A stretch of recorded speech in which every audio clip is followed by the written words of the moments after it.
آپ حضرات جم کے بیٹھیں روزانہ پابندی کے ساتھ، تاکہ کم از کم اتنا علم ہو کہ ہمارے مذہب نے، ہمارے دین نے کن بھلائی کی باتوں پہ زیادہ زور دیا ہے، تو شاید اللہ تعالیٰ ان میں سے ہمیں ان بھلائیوں کی توفیق عطا فرما دے۔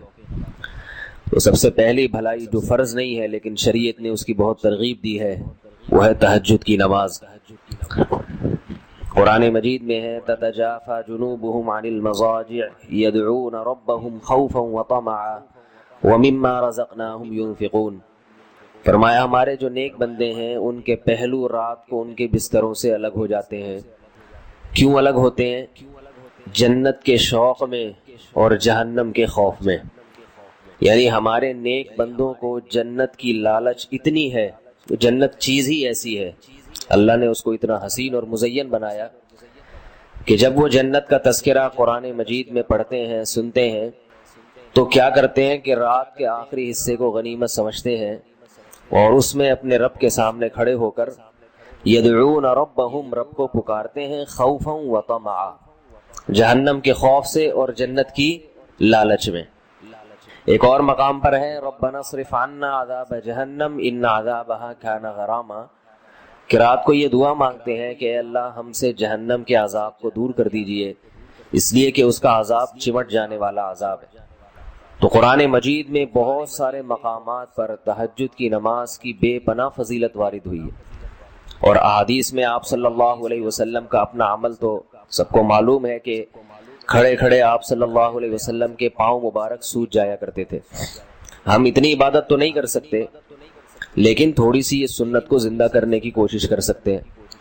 حدیث میں ہے، صحیح بخاری مسلم کی حدیث ہے، آپ صلی اللہ علیہ وسلم نے فرمایا نعم الرجل عبد اللہ لو یصلی من اللیل، کہ عبداللہ بن عمر کیا ہی بہترین آدمی ہے اگر وہ رات کے حصے میں کچھ نماز پڑھ لے۔ ساری خیریں ہیں، ساری بھلائیاں ہیں، ایک چیز رہ گئی ہے، رات کے آخری حصے میں نماز نہیں پڑھتے۔ تو عبداللہ بن عمر کے بیٹے حضرت سالم فرماتے ہیں کہ یہ سننے کے بعد میرے والد نے، عبداللہ بن عمر نے، کبھی تہجد میں ناغہ نہیں کیا، اور بہت تھوڑا سوتے تھے، ہمیشہ پابندی سے رات کو تہجد پڑھتے تھے۔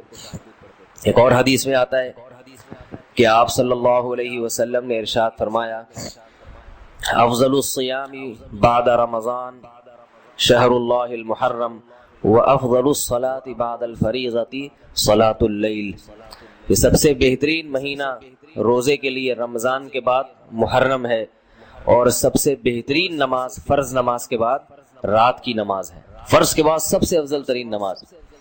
ایک اور حدیث میں ہے رسول اللہ صلی اللہ علیہ وسلم نے فرمایا کہ حدیث کا مفہوم ہے کہ سب سے بہترین شخص اور سب سے بہترین گھرانہ وہ شخص ہے جو رات کے آخری حصے میں اٹھے اور اپنی بیوی کو بھی اٹھائے، بیوی نہ اٹھے تو اس کے پانی کے چھینٹے مارے، اور فرمایا وہ عورت بھی سب سے بہترین کہ جو رات کے آخری حصے میں نماز کے لیے اٹھے اور اپنے شوہر کو بھی جگائے، نہ جاگے تو اس کے پانی کے چھینٹے مارے تاکہ اس کی آنکھ کھل جائے۔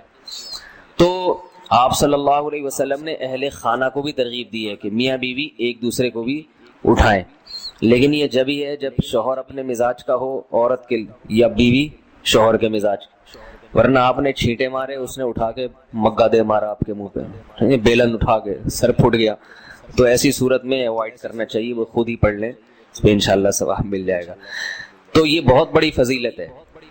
آج کل لوگ مجھ سے وظیفے پوچھتے ہیں بہت فون کر کر کے کہ یہ کاروبار نہیں مل رہا، جو ہے رزق کی تنگی ہے، تو وہی عاملوں کے چکر میں پڑتے ہیں، کسی نے بندش لگا دی، کسی نے یوں کر دیا۔ تو قرآن میں اللہ کیا فرماتے ہیں کہ اللہ جس کے لیے رحمت کا دروازہ کھولیں تو کوئی بند نہیں کر سکتا، اور جس کے لیے اللہ دروازہ بند کر دیں تو کوئی کھول نہیں سکتا۔ یہ تو بندش سب ایسے ہی باتیں ہوتی ہیں۔ تو اصل کرنا کیا چاہیے؟ وظیفوں میں وقت برباد نہیں کرنا چاہیے۔ یہ جو وظیفے بتانے والے ہوتے ہیں نا، ان کے پاس کوئی دلیل نہیں ہوتی، بس ایک اندازہ ہوتا ہے کہ یہ کرنے سے یوں ہو جائے گا، یہ کرنے سے، ایک اندازے ہوتے ہیں۔ تو لوگوں کے اندازوں پہ اور ان کے اٹکل پہ اپنی صلاحیتوں کو، اپنے وقتوں کو کیوں برباد کر رہے ہیں؟ جو اللہ اس کے رسول نے جس چیز کی اہمیت بتائی ہو، جن وظائف کی یا جن اعمال کی، ان کی طرف توجہ دینی چاہیے۔ تو حدیث میں آتا ہے کہ رات کے آخری حصے میں اللہ آسمان دنیا کی طرف آتے ہیں اور فرماتے ہیں حل من مسترزقین اغفر حل من مسترزقین ارزق لا، کوئی ہے مجھ سے رزق مانگنے والا جسے میں رزق دوں. تو اس وقت اٹھ کے اللہ سے روزی مانگنی چاہیے. اے اللہ کاروبار نہیں ہے، گھر کے حالات دیکھ رہا ہے، تو نہیں ہو رہا پورا، تو میرے رزق میں برکت دے دے. تو بجائے ادھر ادھر اتنی دفعہ یہ پڑھو اتنی دفعہ یہ پڑھو جس کی کوئی دلیل نہیں ہے.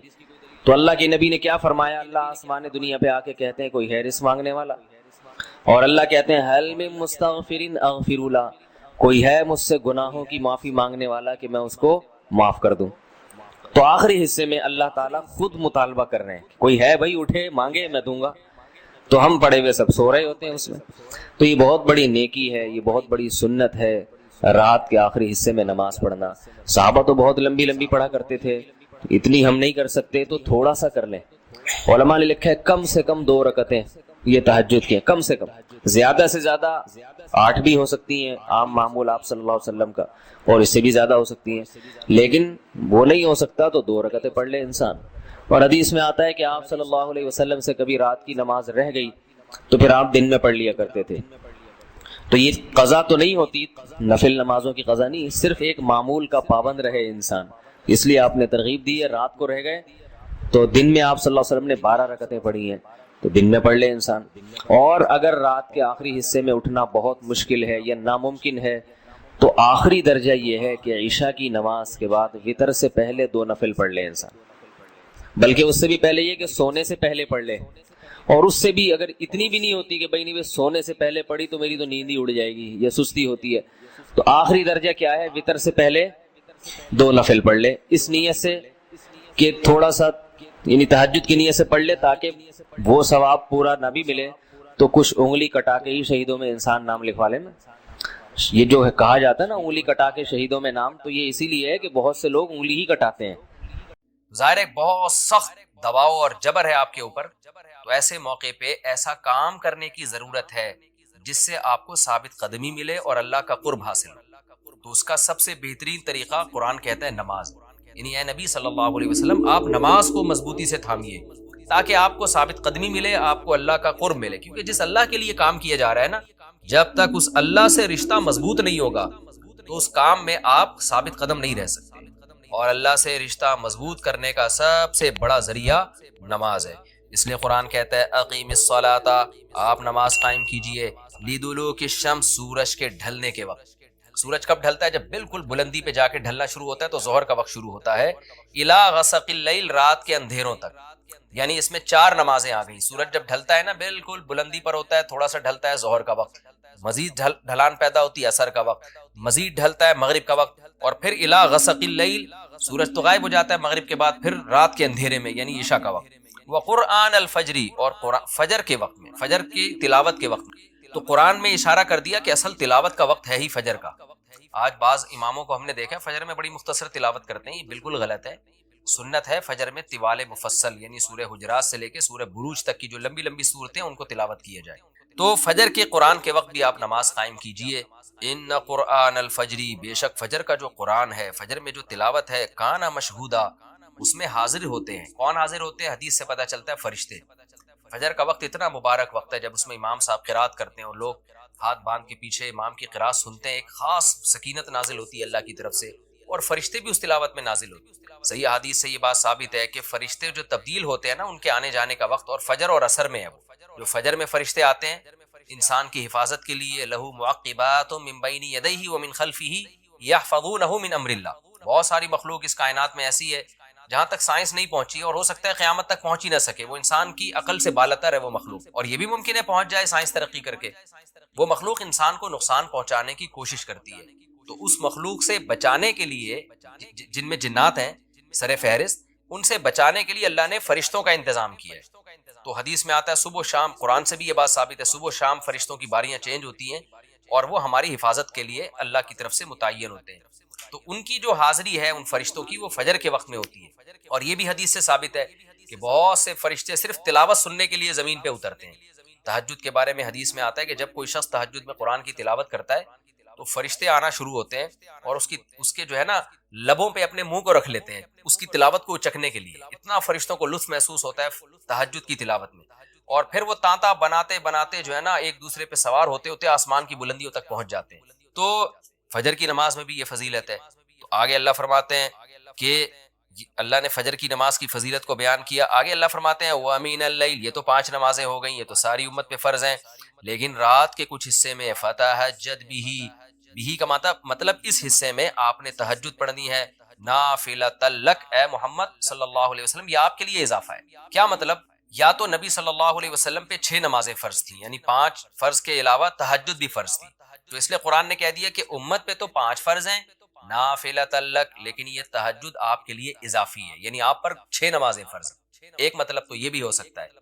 اور جو علماء اس کے قائل ہیں کہ نہیں نبی پر تہجد فرض نہیں تھی، تو ان کے نزدیک اس آیت کی تفسیر یہ ہوگی کہ یہ آپ کے لیے ایک اضافہ ہے اللہ کے قرب حاصل کرنے کا. یعنی 5 نمازیں تو پڑھنی ہی پڑھنی ہے، لیکن آپ اللہ کے قرب کے لیے ایک اضافی چیز بھی آپ کو دی جا رہی ہے تاکہ آپ کے درجات اور زیادہ بلند ہو. تو ایسی صورت میں یہ صرف نبی کے ساتھ خاص نہیں ہے، کیونکہ خطاب نبی سے چل رہا ہے، اس لیے اللہ نے کہہ دیا آپ کے لیے اضافہ، ورنہ حقیقت میں پوری امت کے لیے یہ اضافہ ہے. آگے اللہ فرماتے ہیں عسیٰ ان یبعثک ربک، امید ہے کہ آپ کو آپ کا رب پہنچا دے مقام محمود تک. یہ مقام محمود کیا ہے؟ شفاعت کبریٰ، یعنی تمام پیغمبر نبی کے پاس آئیں گے کہ آپ سفارش سے آغاز کریں، یعنی سفارش کا آغاز آپ سے ہوگا، پھر آپ صلی اللہ علیہ وسلم سفارش کریں گے. تو یہ ایک سب سے اونچا مقام ہے جو اللہ قیامت کے دن رسول اللہ صلی اللہ علیہ وسلم کو دے گا، اور جس سے آپ کی تمام پیغمبروں پر فضیلت ثابت ہو جائے گی کہ جب تک آپ کی طرف سے شفاعت کی ابتدا نہیں ہوگی کوئی اور پیغمبر سفارش نہیں کریں گے. تو اللہ نبی صلی اللہ علیہ وسلم کو تسلیاں دے رہا ہے کہ یہ مشرکین کا جو آپ کے اوپر بے پناہ دباؤ ہے، جبر ہے، آپ اس میں تسلی رکھیے، آپ نماز قائم کریں اور تہجد کی پابندی کریں. اللہ نے آپ کو بہت بڑا آگے چل کے مقام دینا ہے. چونکہ نبی صلی اللہ علیہ وسلم بھی بشر تھے نا، مشرکین کے دباؤ کی وجہ سے آپ بھی ایک پریشانی میں آتے تھے، تو اس لیے اللہ آپ کو ثابت قدم رکھنے کے لیے آپ صلی اللہ علیہ وسلم کو یہ خوشخبریاں سنا رہا ہے کہ آپ نے اپنا اس عمل کو فوکس کرنا ہے، نماز اور تہجد کو، تاکہ آپ کا اللہ سے قرب رہے. اور اللہ آپ کو خوشخبری دے رہا ہے کہ امید ہے آپ کا رب آپ کو بہت بڑے مقام تک پہنچا دے. رہا مسئلہ مشرکین کی دھمکیوں کا کہ یہ پوری کوشش کر رہے ہیں کہ آپ کو مکہ سے نکال دیں، تو ہم نے تو بتا دیا کہ یہ خود بھی نہیں پنپ پائیں گے، لیکن آپ نے اللہ سے کیا دعا مانگنی ہے؟ وَقُلْ رَبِّ، کہہ دیجئے اے میرے رب، ادخلنی مدخل صدق، مجھے مکہ میں داخل کیجئے مرغوب داخلہ، اچھا داخلہ، اور مجھے مکہ سے نکالیے بھی اچھے طریقے سے، یعنی اچھا نکلنا ہو میرا، ایسا نکلنا جس کے نتائج اچھے ہوں. اس میں اشارہ ہے کہ آپ صلی اللہ علیہ وسلم کو مکہ سے نکالنے پر مجبور کیا جائے گا، اور ایک وقت آئے گا کہ آپ مکہ سے نکلیں گے.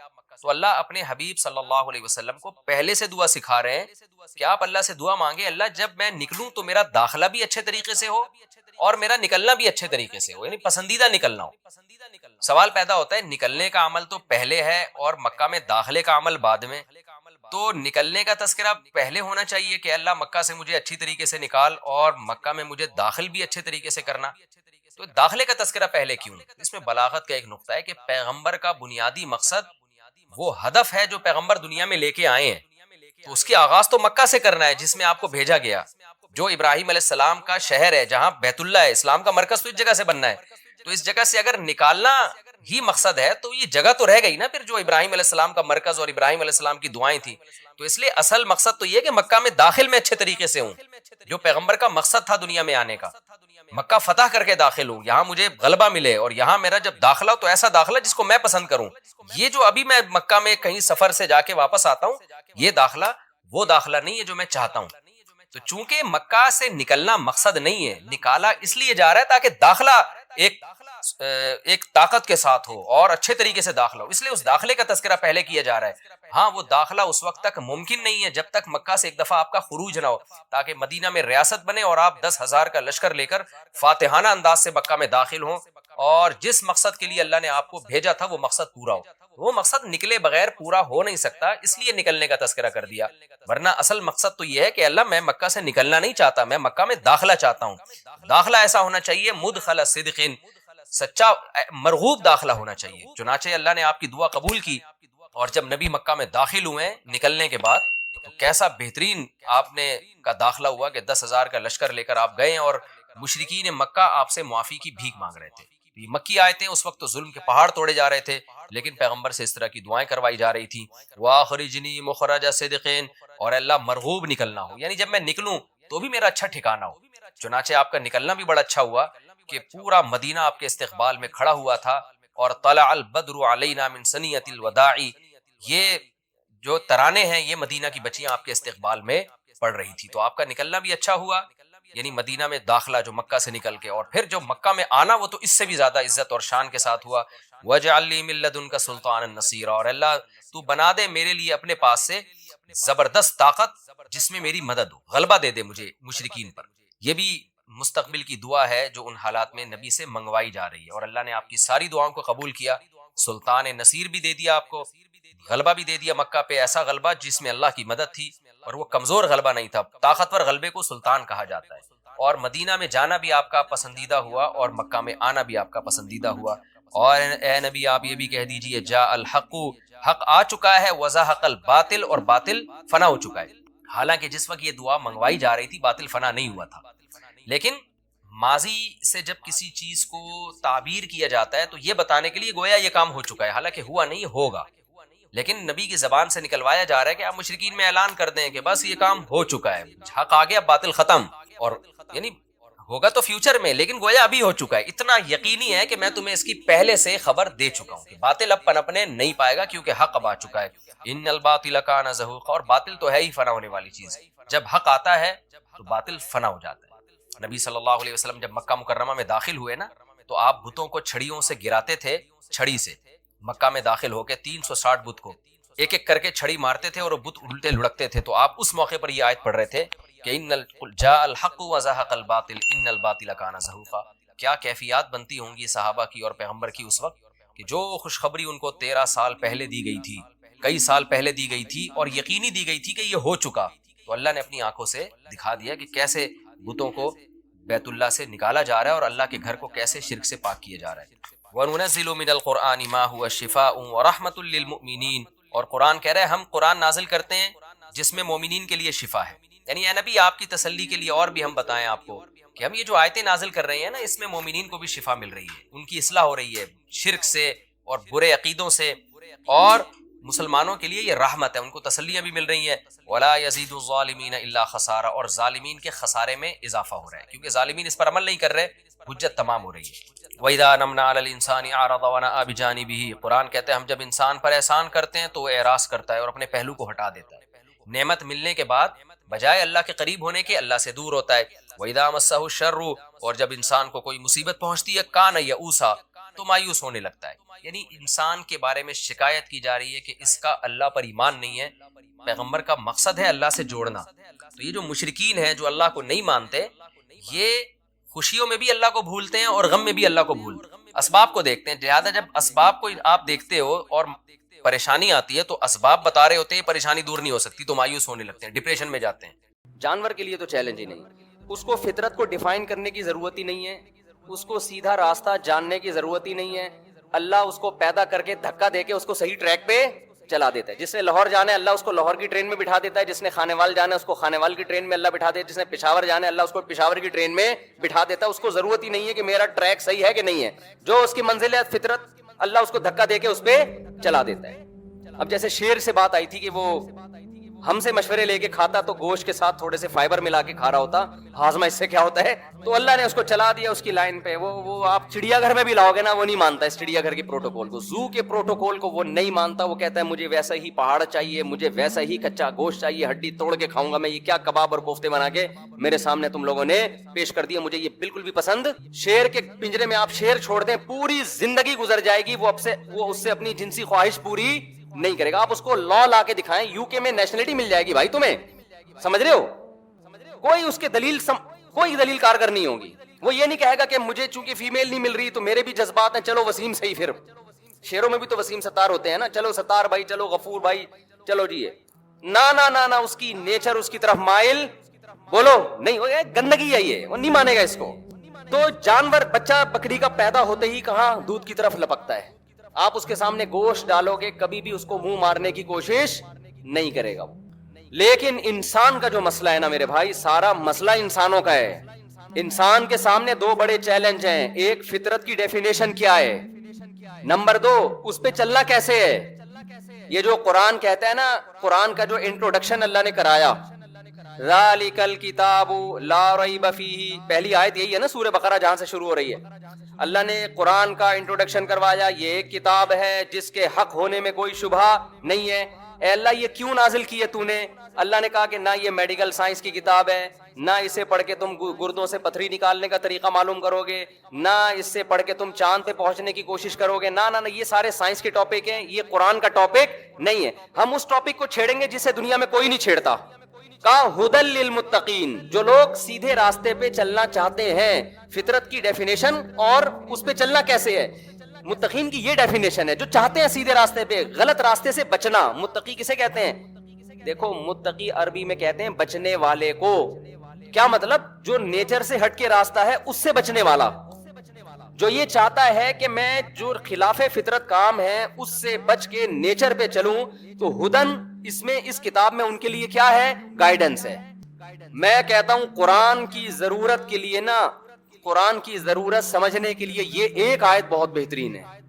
اس سے آپ کو قرآن کی اہمیت کا اندازہ ہوگا. مجھے بتاؤ انسان کے لیے اس سے زیادہ ضروری کوئی چیز ہو سکتی ہے کہ جس نیچر پہ اس کو پیدا کیا گیا ہے اس نیچر پہ وہ چلتا رہے.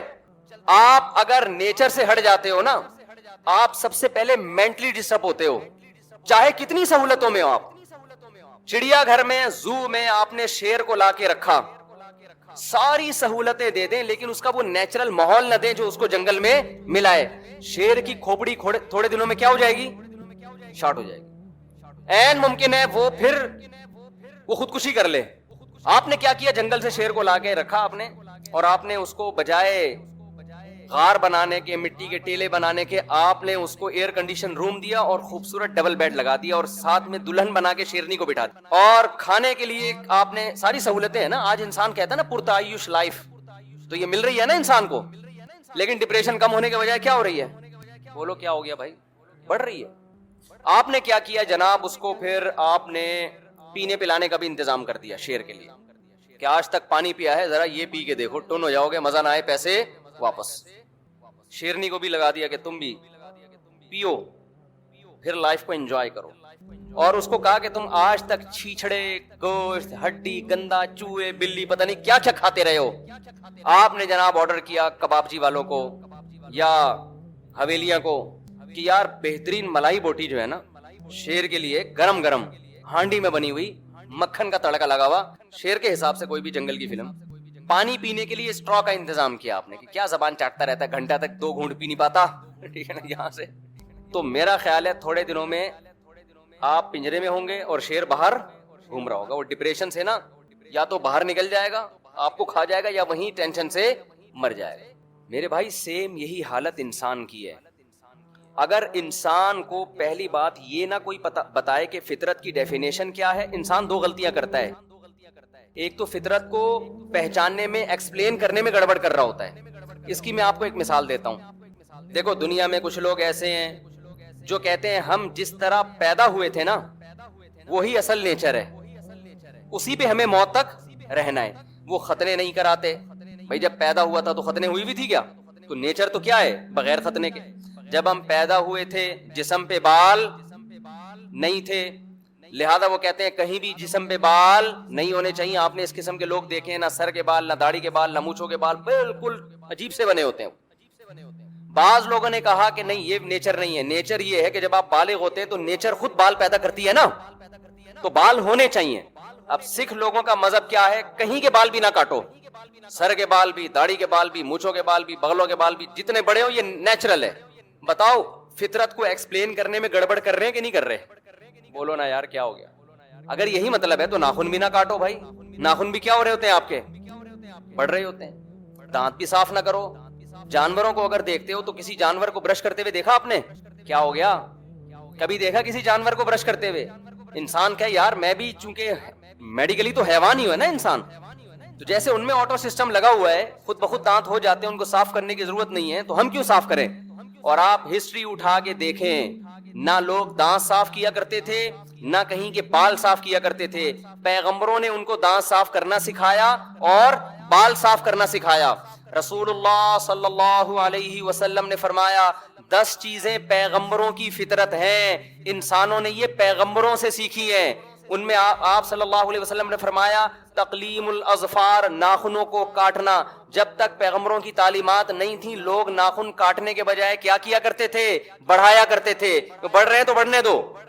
نتف العانہ, حلق العانہ, آپ صلی اللہ علیہ وسلم نے فرمایا زیر ناف بال صاف کرنا. یہ انسانوں کو کس نے سکھایا ہے؟ یہ نیچر ہے انسان کی, لیکن انسان اس کو خود ڈیفائن یا ایکسپلین نہیں کر سکتا. انسانوں پہ چھوڑ دیں گے بحثیں ہوں گی. اللہ نے پیغمبروں کو نیچر سکھائی, اور پیغمبروں نے کس کو جا کے سکھائی ہے؟ بولو نا یار, انسانوں کو جا کے سکھائی ہے. جس قوم میں بھی ناخن کاٹنے کا رواج ہے, آپ اگر ماضی میں جائیں گے جاتے جاتے ان کا پیغمبروں سے آسمانی کتابوں سے کوئی نہ کوئی لنک آپ کو نظر آئے گا. اور آپ نے فرمایا نتف الابط, بغلوں کے بال نوچنا. یہ کس کی فطرت ہے؟ اب ایک بول لو کیا ہو گیا یار, یہ پیغمبروں کی فطرت ہے. جس قوموں میں بغلوں کے بال صاف کرنا نظر آئے گا, یا تو ان کا ماضی میں پیغمبروں سے رشتہ, یا ایسی قوم سے سیکھا ہوگا جن کا پیغمبروں سے رشتہ ہے. جیسے مسلمان ہے نا, پیغمبر سے تعلق ہے نا, تو یا تو مسلمانوں سے سیکھا ہوگا انہوں نے. خود سے ان چیزوں کی طرف لوگ نہیں گئے ہیں, کیونکہ اس میں بحث ہوتی ہے کہ یہ فطرت کے ہے بھی کہ نہیں ہے. آپ صلی اللہ علیہ وسلم نے فرمایا خوشبو کا استعمال. جانور کو دیکھا کبھی شیر صبح صبح نکل رہا ہو اسپرے کر کے؟ یہ جو خوشبو کا استعمال ہے یہ بھی انسان کی نیچر ہے. یہ نیچر کس نے سکھائی ہے حدیث کے مطابق؟ بولو, پیغمبروں میں. آپ صلی اللہ علیہ وسلم نے فرمایا نکاح کرنا, نکاح کرنا یہ کس کی فطرت ہے؟ پیغمبروں کی. انسان نے خوب سمجھ لو خود سے میرج اور نکاح یہ انسان نے خود سے نہیں سیکھا. ایک نفسیاتی ڈاکٹر کی میں تقریر سن رہا تھا. یہ جو ہمارے نفسیاتی ڈاکٹر ہیں بہت سے اچھے ہیں, جو میرا بیان سن رہے ہیں وہ تو سارے ہی اچھے ہیں, لیکن جو نہیں سن رہے ہیں ان کی بات کر رہا ہوں. یہ ساری نفسیات پڑھتے ہیں گوروں سے. یہ کہاں سے پڑھ کے آ رہے ہوتے ہیں؟ وہی سارے قوانین یہاں ان کا اطلاق یہاں پہ کر رہے ہوتے ہیں. اور بھائی تم اس سوسائٹی میں رہ کر قانون کس کے تھوپ رہے ہو؟ اس سوسائٹی کے. تو عجیب سی بات ہے یا نہیں؟ بہت سمجھدار جو ڈاکٹر ہیں وہ تو میں ملا ہوں, وہ تو الحمدللہ وہ سمجھتے ہیں ساری چیزیں, وہ تو اصول اور کلیات جو ہے نا ان کے حساب سے فیصلہ کرتے ہیں. لیکن بہت سے ڈاکٹر عجیب. ایک ڈاکٹر صاحب تقریر فرما رہے تھے کہ یہ جو نکاح کا رواج ہماری سوسائٹی میں یا انسانیت میں آئے 5000 سال پرانی تاریخ ہے اس کی. یہ جو میرج سسٹم انسانوں میں شروع ہوا, کب سے شروع ہوا؟ کیا مطلب اس سے پہلے نکاح کا رواج نہیں تھا؟ میں نے کہا یہ ڈاکٹر صاحب گورے سے اتنا متاثر ہیں کہ ان کو اتنی بھی توفیق نہیں ہوئی کہ گورے نے جب بہت بڑی پھینکی ہے تو تھوڑا سا اپنی سینس استعمال کر کے غور کر لیتے کہ کیا یہ لاجیکلی بات بنتی بھی ہے کہ نہیں بنتی. 5000 سال پہلے کیا گول میں اس کانفرنس ہوئی تھی؟ دیکھو آپ جتنا ماضی کی طرف جاؤ گے, مجھے ایک بات بتاؤ, نکاح کا رواج بڑھتا ہوا نظر آئے, کم ہوتا ہوا نظر آئے گا یا بڑھتا ہوا نظر آئے گا؟ بڑھتا ہوا نظر آئے گا نا. دیکھو ہم جب گراف کھینچتے ہیں نا, ہم جب ایک وائٹ بورڈ پہ گراف بناتے ہیں تو گراف میں لائن یا تو یہاں سے اوپر جا رہی ہوتی ہے یا اوپر سے نیچے آ رہی ہوتی ہے. مجھے ایک بات بتاؤ, جیسے جیسے ہم فیوچر کی طرف جا رہے ہیں نکاح کا رواج کم ہو رہا, بڑھ رہا ہے یا کم ہو رہا ہے؟ بولو, کم ہو رہا ہے نا. ابے تمہیں یہی نہیں پتا کہ کم ہو رہا ہے کہ بڑھ رہا ہے؟ تمہارے باپ دادا میں رواج زیادہ تھا یا اب زیادہ ہے؟ باپ دادا میں زیادہ. گوروں میں بھی یورپ میں پہلے نکاح کا رواج زیادہ تھا, اب کیا ہو گیا؟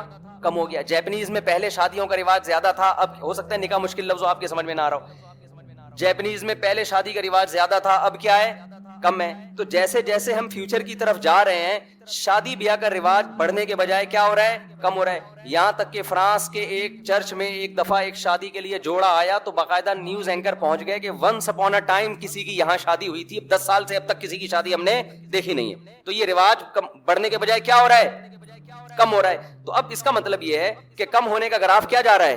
اوپر جا رہا ہے نا. تو ہم اگر پاس کی طرف جائیں گے تو جو چیز فیوچر میں کم ہو رہی ہے اس کا مطلب پاسٹ میں وہ کیا تھی؟ زیادہ تھی نا. یعنی شادی بیاہ کا رواج فیوچر میں جیسے جیسے جا رہے ہیں کم ہو رہا ہے, اس کا مطلب پاس میں جیسے جیسے جائیں گے کیا ملے گا آپ کو؟